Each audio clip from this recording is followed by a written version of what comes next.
ਪਤਿਆਲੇ ਦੇ ਮਨ ਨੂੰ ਭਾਵੇ।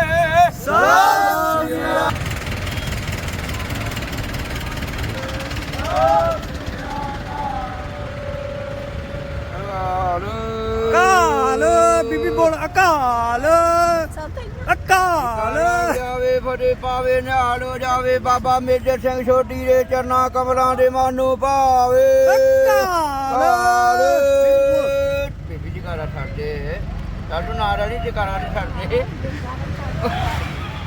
ਬਾਬਾ ਨੂੰ ਨਹੀਂ ਆਂਦਾ।